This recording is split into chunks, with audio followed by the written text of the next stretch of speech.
Hello, my name is Mr. Hogan. I'm going to talk to you today about complex numbers.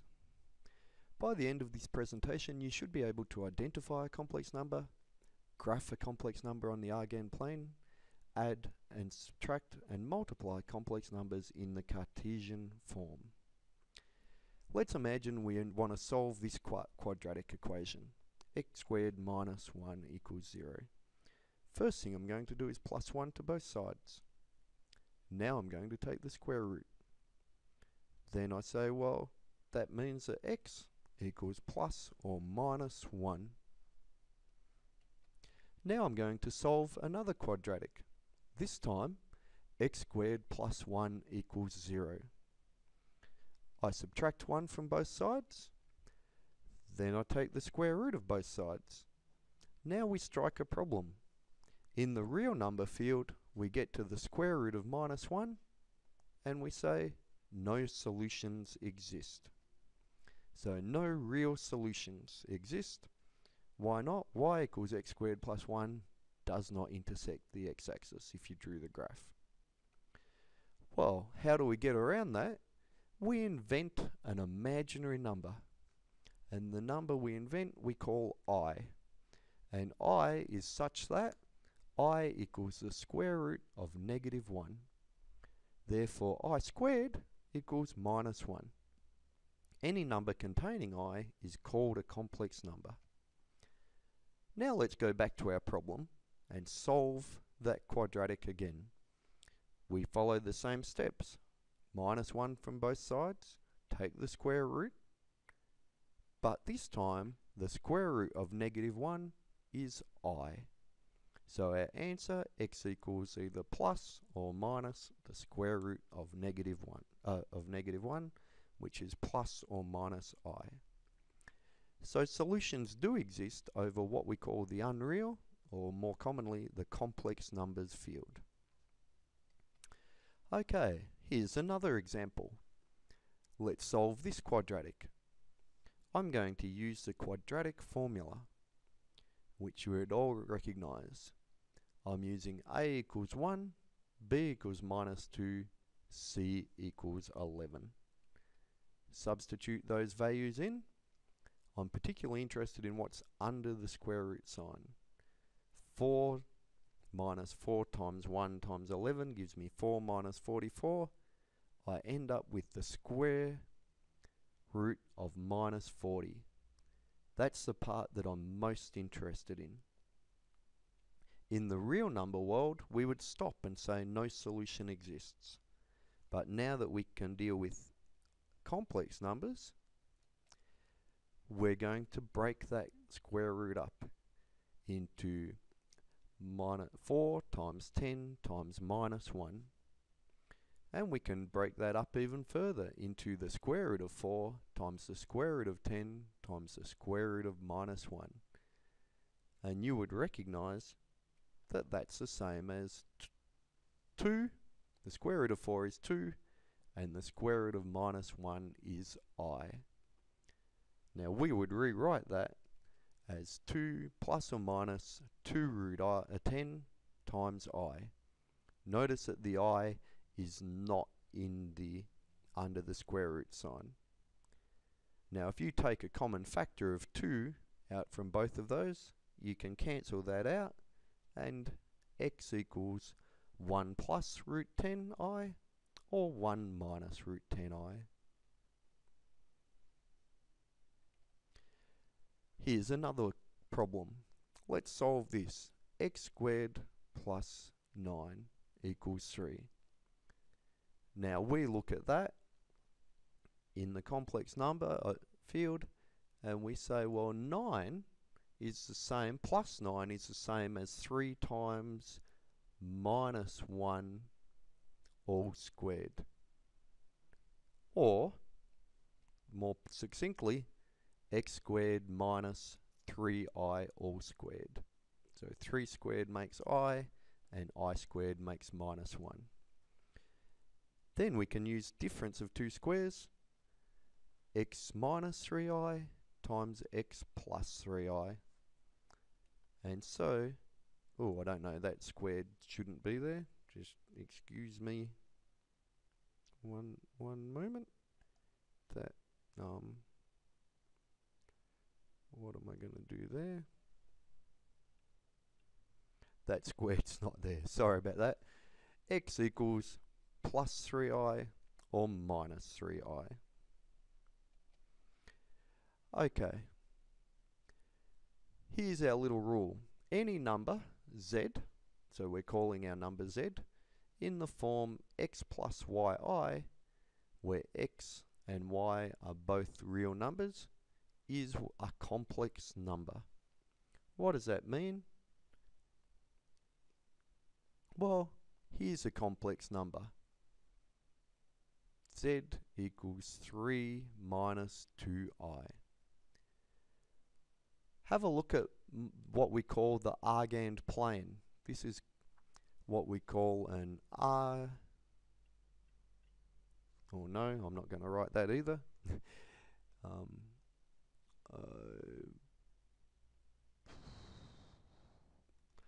This is what we call an argand plane.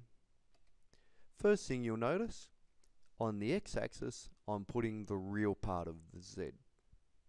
On the y-axis, I'm putting the imaginary part of z. So in this particular case, this is called an argand diagram, or sometimes the argand plane, which is what I was going to write anyway. So the real part of z is 3, and the imaginary part of z is minus 2. So if I want to plot this point, I come out here to 3, dot, dot, dot, dot, dot, dot, dot, dot, dot. The real part is 3, the imaginary part is minus 2, so down to, there's my point, z. Z has the coordinates, the real part 3 and the imaginary part 2, minus 2. So 3 minus 2. Let's try that again with some others. See if you can plot these points on the graph before I do. First of all, I'm looking for A. A has a real component of 3 and an imaginary component of 2. So 3 and 2. There's point A. B is the same that we did before. It has a real component of 3 and an imaginary component of minus 2. So there's point B. C has a real component of minus 2, so the x value is minus 2 and the y value is 5. And there is point C. So you can see graphing numbers on the complex number plane, on the argand plane, is actually quite straightforward. If you remember that you have a real, we have the real component, which is on the x-axis, and we have the imaginary, which is on the y-axis. Okay, our next topic, we now want to do addition, subtraction, and multiplication. Start with addition. I've got two complex numbers here, a plus bi, there's my first number, there's my second number. Don't know if that really helps, so I'm going to get rid of that. What do? Well, I add the real part to the real part and the imaginary part to the imaginary part.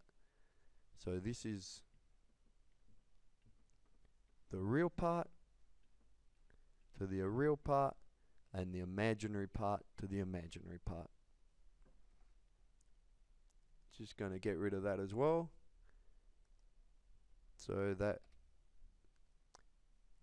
here's an example. What am I going to do here? The real part is 5 and 8, and the imaginary part is 4 and 3. So 5 plus 8 plus 4 plus 3 times I, which gives me 13 plus 7i. Now subtraction is just the opposite. Again, it's the same deal. The real take the real, the imaginary take the imaginary.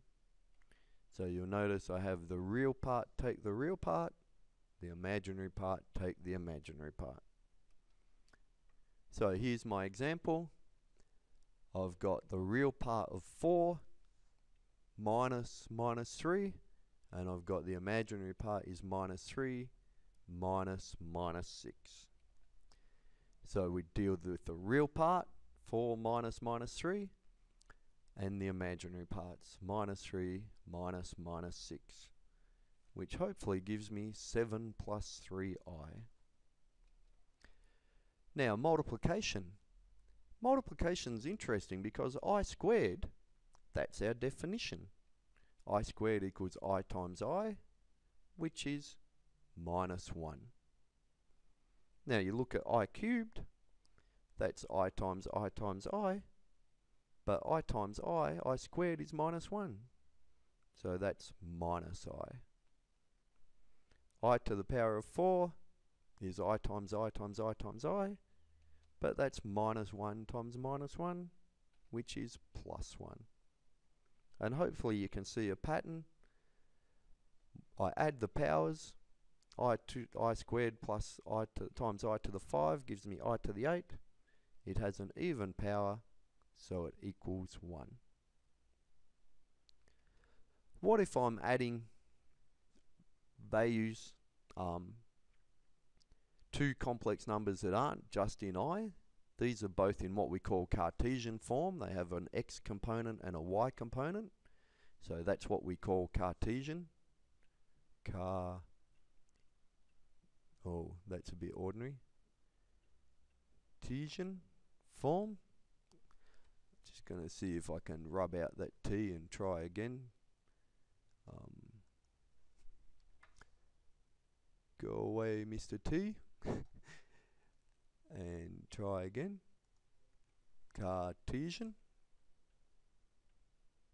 So Cartesian form, because and we call it Cartesian because it has an x and a y component. Both are in Cartesian form. Well, how do we do this? Some of you would use FOIL, first outside, inside, last, or you can use, this method that I'm showing here. What's interesting, when I expand this out, I get 8 minus 10i plus 12i minus 15i squared. I can collect like terms, but I remember that I squared equals minus 1. So that becomes 8 plus 2i plus 15, which gives me 23 plus 2i as my final answer. Okay, that's the end of this presentation. Please make sure that by the end of this presentation you are able to identify a complex number in Cartesian form. You're able to graph a complex number on the Argand plane, and you're able to add, subtract and multiply complex numbers in Cartesian form.